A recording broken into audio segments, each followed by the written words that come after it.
A Hora do Agronegócio. Olá, amigos, aqui da Hora do Agronegócio, na Jovem Pan, em toda a rede, TV, internautas, rádio. Nós temos hoje o prazer de receber o Anderson Galvão. O Anderson Galvão, ele é o diretor da consultoria Celeris, uma das mais procuradas quando a gente quer saber o destino que o agronegócio vai ter. Então, eu tenho um prazer muito grande aqui de receber o Anderson para falarmos do cenário, das perspectivas, de uma maneira muito especial aqui para todo o nosso universo da Rede Jovem Pan. Anderson, muito bem-vindo aqui com a gente. João, eu que agradeço, é uma honra estar aqui participando com vocês do programa aqui na Jovem Pan. Muito bem, Anderson. Olha, a gente tem andado por aí, né? Eu te encontro aí em alguns caminhos. Agora, a grande pergunta que o pessoal, todo mundo tem feito é o seguinte, olha, e aqui eu vou direto ao ponto. Como vai ficar esse dólar para a safra 2020-2021? Qual é a sua imaginação, eu diria, a sua previsão, Anderson? Essa, Tejão, é literalmente a pergunta de $1 milhão, né? É a pergunta que acho que muitas pessoas fazem, porque se a gente analisar boa parte da bonança que vive a agricultura brasileira, em particular os setores exportadores, é essencialmente taxa de câmbio, né? A gente estava ontem lá no escritório com a equipe fazendo algumas análises. Se a gente pegar, a soja subiu $1 por bushel em Chicago agora, um mês, 40 dias atrás. E a soja, se a gente comparar de dezembro de 19 para agora, 28 de setembro, numa praça como Sorriso, por exemplo, a soja saiu de R$60 para R$140 uma saca, né? Então, boa parte dessa valorização do produto soja não é a soja, é o câmbio.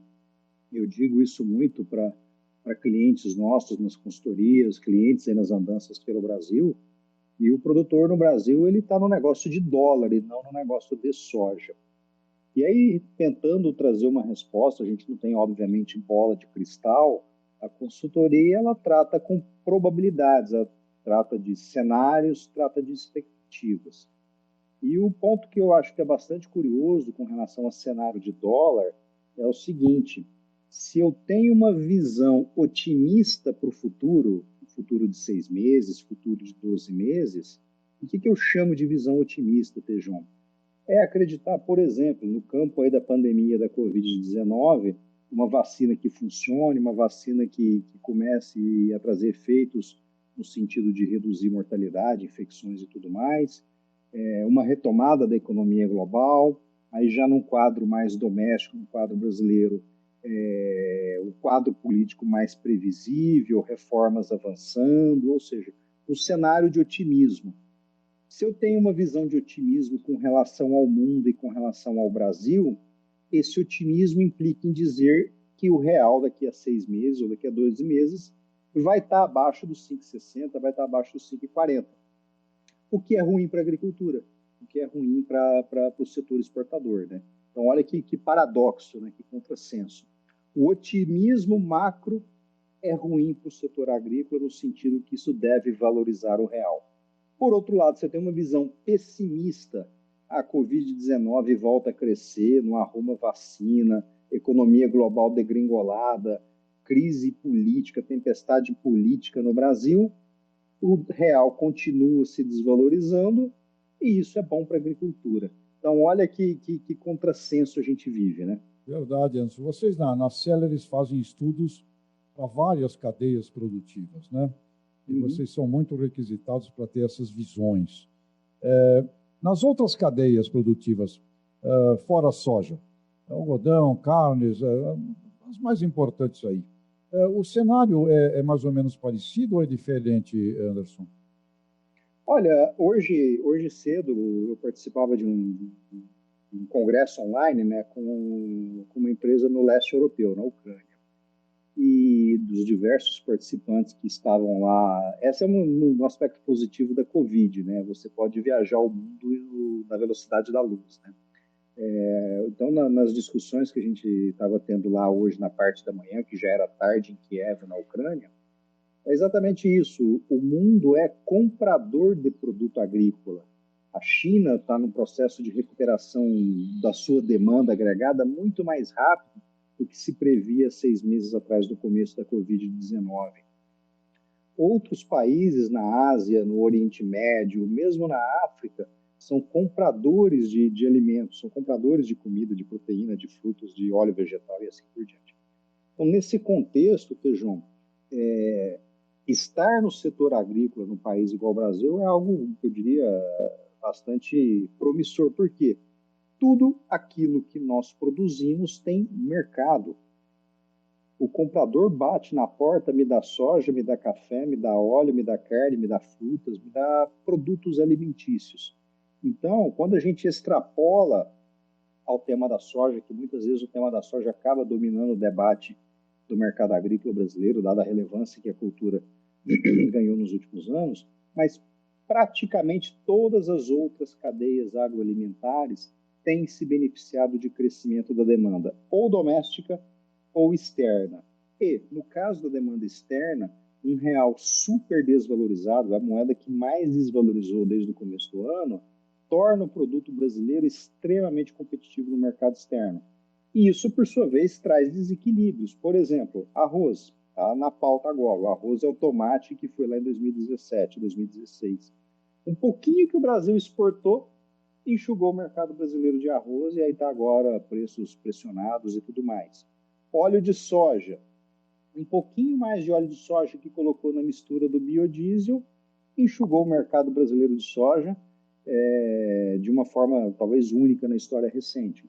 Então, veja, leite, frutas, café, essa bonança, gradativamente, ela transborda a cadeia da soja e chega, obviamente, a outros produtos agrícolas, né? Você crê, Anderson, que do ponto de vista do consumo interno, preço de produtos aqui da alimentação, você acha que a gente vai continuar com uma tendência de alta ou com as safras que vem por aí a gente volta a normalizar? Normalizar no sentido, o pessoal de arroz, eles merecem ter preços melhores, porque anos e anos de sofrimento também. Mas você acha que isso vai ficar como o mercado consumidor brasileiro? João, para mim, de novo, aqui é um tema meramente cambial, porque na medida em que as cadeias produtivas vão se interconectando globalmente, mesmo produtos, porque se a gente voltar lá para os livros da microeconomia, né, uma commodity, um produto especial, padronizado, comum, abundante, estocável, a commodity tende a acompanhar dólar. Mas mesmo as especialidades, gradativamente, elas também se atrelam à taxa de câmbio. Então, boa parte da, vamos chamar, carestia do preço do alimento hoje está associado, sim, ao processo de desvalorização do real. Por quê? O tomate, a gente não exporta tomate in natura, mas tem uma série de insumos. Tomate processado pode, sim, ser exportado. Então, todas essas conexões, elas acabam culminando com preços na ponta, ou seja, aquele consumidor que vai ao supermercado, que vai à feira, pagando alimentos mais caros. E não é por falta, exceção talvez, como a gente comentou aqui, uma escassez momentânea de arroz, uma escassez momentânea de óleo de soja, o Brasil tem total capacidade de produzir mais. Só que mesmo a gente produzindo mais, com R$ 1 desvalorizado, os preços domésticos se atrelam aos preços internacionais e o consumidor no final do dia, que ganha seu salário em reais, ele está pagando mais caro. Então, eu diria que hoje é muito mais um tema de política cambial do que um caso clássico de escassez porque não tem oferta. Quando a gente teve lá nos fiscais do Sarney, invadiam o supermercado para o pessoal não especular com carne bovina, porque não tinha carne bovina. Hoje não, nós temos carne bovina. O preço no Brasil que conectou ao mercado internacional. Interessante, Anderson Galvão, presidente da consultoria Céleres. Ou seja, uma mensagem para os produtores rurais brasileiros é uma mensagem, mesmo nos ângulos que você coloca até como as coisas sendo bem administradas, né? Mas continua sendo um ângulo positivo, porque o que você trouxe desse encontro com o mundo lá fora, há uma demanda por produtos agrícolas brasileiros, certo? Exatamente, o mundo de fato é um grande comprador, né? Talvez a gente não vá exportar tanto produto agrícola agora no final de 2020, no começo de 2021, porque o mercado literalmente rapou os estoques brasileiros no primeiro semestre de 2020. Eu sempre bato muito nisso, Tejão. Imagine um produtor de automóveis, um fabricante de eletrodomésticos, que não tem demanda garantida para o seu produto. O produtor agrícola, dos mais diferentes produtos, em particular no Brasil, ele tem demanda garantida. O mundo bate às nossas portas pedindo esses produtos. E aí vem um alerta. Mas para falar em alerta, no meio dessa quase euforia que vive a agricultura brasileira, sim, euforia. Tive a Rondonópolis 2 semanas atrás, tive a Rio Verde, tive a Jataí, tive no sul do Brasil, tive no Tocantins nos últimos 60 dias, todas essas viagens. E é quase um clima de euforia. Euforia da gente escutar histórias assim, produtor rural correndo para comprar apartamento no litoral para esterilizar lucro e reduzir sua carga fiscal. Então, nesses momentos de euforia, e a história econômica mostra isso, abre-se as portas do inferno para fazer bobagem. Né? Você vê preços de terra disparando no Brasil afora, preço de máquina disparando, por quê? O dinheiro queima no bolso. Isso é uma característica não do produtor rural, mas do homus econômicos. O dinheiro queima no nosso bolso. E com o dinheiro queimando no nosso bolso, aumenta a chance da gente fazer bobagem com esse dinheiro, né? E não se preparar para um eventual ano de baixa. Ou seja, o grande alerta é investimento em tecnologia, crescimento de produtividade. O alerta é, olha, pé no chão, bom senso, né? Porque a gente tem que estar preparado, porque você está falando. A gente não sabe efetivamente o que vai estar acontecendo, né? Agora, uma coisa interessante é essa, ou seja, existe demanda. E aí a gente poderia até inferir que o Brasil tem uma grande chance de aumentar a sua oferta, porque há uma demanda internacional e também local, né? Bastou ter Corona Voucher aí, e como você falou, vender um pouquinho de arroz, um pouquinho a mais de soja, pronto. Você passa a ter aqui uma não tranquilidade, né, nesse sentido. Ou seja, temos uma oportunidade, sim, de oferta, não é, Anderson? E olha o ponto interessante, Tejão, pensando na capacidade do setor em aumentar a oferta, tanto do produto de consumo doméstico quanto do produto de exportação. Um dos grandes impactos que o coronavírus teve na agricultura da União Europeia, na agricultura dos Estados Unidos, do Canadá e mesmo na Austrália, é que o coronavírus interrompeu os fluxos migratórios de trabalhadores do leste da Europa que iam colher batatas na Alemanha, na Holanda, na França, na Itália, até mesmo no Reino Unido. De trabalhadores da América Central que tradicionalmente sobem para os Estados Unidos e Canadá para trabalhar nas lavouras. Então, principalmente no primeiro semestre, houve inúmeros relatos de campos sendo perdidos, milhões de litros de leite sendo jogado fora porque não tinha braço para colher esses produtos. Até nesse aspecto, o Brasil é bem autossuficiente. Por mais que a gente tenha tido algum problema pontual ali em abril, maio, de equipes de trabalho em campo de semente que não puderam ir fazer despendoamento de milho, coisas muito pontuais, o fato é que o Brasil é autossuficiente em trabalhadores, e trabalhadores que precisam de emprego. Então, o trabalhador do Nordeste brasileiro que vai para o sul de Goiás ou que vai para o Mato Grosso, ele continua indo. Então, isso assegurou a funcionalidade da cadeia agrícola, das diversas cadeias agrícolas no Brasil, ao passo que outras cadeias agrícolas na Europa, nos Estados Unidos, que são concorrentes nossos lá fora, tiveram interrupções brutas no sistema de produção. Verdade. Caminhando já um pouco para nossas últimas perguntas, eu agora vi uma notícia de que começa a entrar no faro, no radar do governo, imposto sobre as commodities, ou que nome se dê. Você crê que a gente pode ter essa tentação aí de tributar as exportações? O que você acha, Anderson? João, aqui a gente tem que ter muito pragmatismo em tratar disso, né? O fato é o seguinte, se você vê toda essa discussão de Bolsa Cidadã, Renda Brasil, o nome que quer que seja dado a esse processo, mas o fato é que o setor agrícola no Brasil, ao longo dos anos, conquistou uma série de isenções fiscais e tributárias. Em algum momento, essa caixa de Pandora vai ser trocada. Vai ser tocado tanto no ponto de vista corporativo quanto no ponto de vista individual. A geração ou a apropriação / geração de riqueza que o setor agrícola teve nas últimas 2, 3 décadas, pegando aí desde a implementação do Plano Real, é um negócio único na história brasileira. No futuro, isso vai ser comparado ao ciclo do café lá no final do século XIX, começo do século XX, o ciclo da cana-de-açúcar ou coisa do gênero. Então, neste período, o setor agrícola, comparado com outros setores da economia brasileira, proporcionalmente pagou menos tributos. Então, é natural que em casa que não tem pão, todo mundo passa fome, ninguém tem razão. A tentação de morder no bolso de quem está fazendo dinheiro é muito grande, e o setor público, aí, dado o tamanho do Estado, dado o tamanho do gasto público, do déficit público, é natural que, entre atacar o bolso de alguém que está sem dinheiro no bolso e atacar o bolso de alguém que está com dinheiro no bolso, a resposta é muito óbvia, né? Pois é, caramba. Anderson Galvão, presidente da Celeres, para terminarmos aqui, algum comentário especial sobre, por exemplo, a agroenergia brasileira?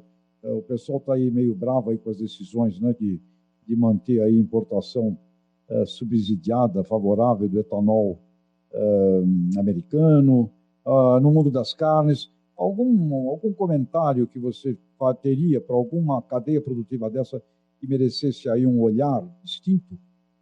Olha, Tejão, um comentário, diria, muito amplo que eu faria, e tem totalmente a ver com o tema da agroenergia, mas é um tema que transborda praticamente todos os setores, não só da agricultura, como da economia como um todo, é o tema da discussão da transição energética, né? A gente tem um bode na sala. E o que é o bode na sala? Será que a gente vai precisar daqui a pouco de 12, 13 milhões de hectares de área plantada com cana para fazer etanol? Será que nós vamos precisar de X milhões de toneladas de óleo de soja virando biodiesel? Agora, 2 semanas atrás, a BP, a British Petroleum, divulgou o relatório anual deles de cenários, e eles, como uma das maiores empresas de petróleo do mundo, já estão num processo de redução da exposição ao mercado de petróleo. Eles já têm na leitura deles a visão de que o pico da demanda global por petróleo bateu no teto. E se isso de fato aconteceu, se foi esse ano, se vai ser o ano que vem, o fato é que a inovação tecnológica traz uma brutal transformação no tema da energia. E essa transformação na matriz energética diretamente bate no setor agrícola, seja no custo de produção do trator que tem que rodar no diesel, mas daqui a pouco vai ser um trator elétrico, ou na produção mesmo de cana, de biodiesel, de oleaginosas para a produção de biodiesel.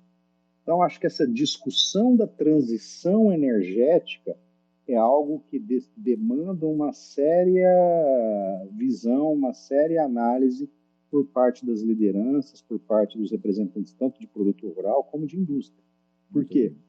Não podemos correr o risco de ter, igual a gente teve lá na década de 80, começo dos anos 80, quando o governo militar proibia a importação de computador sob a defesa de criar uma indústria brasileira de computadores, né? Era a Cobra, Computadores do Brasil. Né? Quem é da nossa idade lembra dessa marca, né? Lembro bem. E no final das contas, o mundo não virou, o Brasil não virou um player de computador. Então a gente tem que estar muito atento à velocidade da transformação da matriz energética para que nós não percamos o bonde do ponto de vista de inovação, biotecnologia, ciência e assim por diante. Então, última questão com relação às carnes, algum comentário, e esse mundo da bioeconomia, da sustentabilidade, qual é a tua visão sobre isso? A gente caminhar aqui para o nosso tempo, papear com você é coisa para ficar um dia conversando. Infelizmente, temos o nosso tempo aqui. Carnes e o mundo da bioeconomia. Você crê nisso? Qual é a tua visão? João, o mundo da bioeconomia ele já está entre nós, né? Já há muitos anos. Né? A pergunta é se, como sistema produtivo, como cadeia produtiva, se nós estamos capturando isso da forma adequada. De que forma? Preservação de valor, propriedade intelectual, divulgar esse tema nos fóruns globais apropriados. E, de novo, é um tema sensível, literalmente quente, dado a temporada de queimadas que a gente tem no Brasil agora, que é típico principalmente do Cerrado, com clima seco, que é natural. A gente tem uma abordagem inteligente com isso. Se eu não posso vencer o inimigo, deixa eu me aliar a eles. Né? Como alinhar o discurso da produção economicamente sustentável, socialmente responsável e ambientalmente adequada. Esse é o tema da sustentabilidade. Não adianta você desequilibrar uma das pernas do tripé. E o agro é isso. O agro vive de bioeconomia. O agro é bioeconomia. Temos que viver disso. E só uma última palavra com relação a carnes, né? Carnes é realmente, acho que, a próxima ou uma das bolas da vez do ponto de vista de ruptura tecnológica. Se a gente não der saltos gritantes de produtividade, sobretudo na carne bovina, com melhor manejo, com maior integração entre as cadeias, a gente corre o risco de ou ter uma carne cara, ou ter uma carne que não é aceita nos padrões de consumo atual, socialmente responsável e tudo do gênero, e, por fim, uma carne que não vai estar disponível para o consumidor, porque, de novo, voltando ao tema do dólar, à medida que o Brasil se torna um exportador muito relevante de proteína animal, incluindo carne bovina, os preços do Brasil tendem a se conectar com os preços do mercado externo. Então, você vai chegar numa realidade que 1 quilo de filé mignon num supermercado de Paris ou de Seul, na Coreia, custa 70, 80 dólares.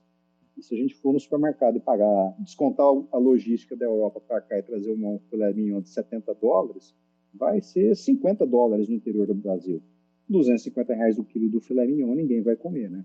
Então, no setor da proteína animal, e em especial na carne bovina, a necessidade de um choque brutal de produtividade de tecnologia é latente. Ótimo. Meu caro Anderson Galvão, cara que eu admiro, presidente da Celeres, uma consultoria. É duro essa coisa de imaginar o futuro, né? Mas pelo que eu tenho visto ao longo da história, você tem muito mais acertado das suas previsões e por isso você é sempre uma personalidade muito chamada e convocada para essas visões. Eu te agradeço muito e, em síntese, a tua despedida aqui de toda a turma da Jovem Pan, o teu último recado, né? Você já deu os alertas. Qual é a última mensagem que você deixa aqui para o nosso Brasilzão? Agro é tudo, né, Tejão?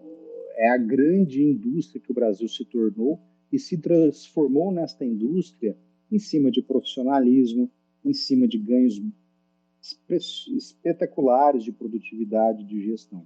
Então, acho que a agricultura brasileira ela deu mostras aí nos últimos 20, 30 anos da capacidade de adaptação, na capacidade de ocupar espaços de mercado e, em última instância, isso se traduz em bem-estar, porque quando você viaja no interior do Brasil, você vê que as cidades que são fortemente vinculadas ao agro, elas sofreram bem menos na crise. Por quê? A agricultura não tem essa campo e cidade. A agricultura no Brasil, ela permeia, ela transcende essas divisões físicas, né? A agro no Brasil é a grande indústria que a gente tem, trouxe industrialização lá no século XX e pode sim e deve sim trazer inovação no século XXI. Genial, ainda bem que o nosso Brasilzão conseguiu fazer isso. Anderson, grande abraço, muito obrigado, viu? E amigas, amigos da Jovem Pan, até a próxima. Um abraço, obrigado, Tejão. A hora do agronegócio.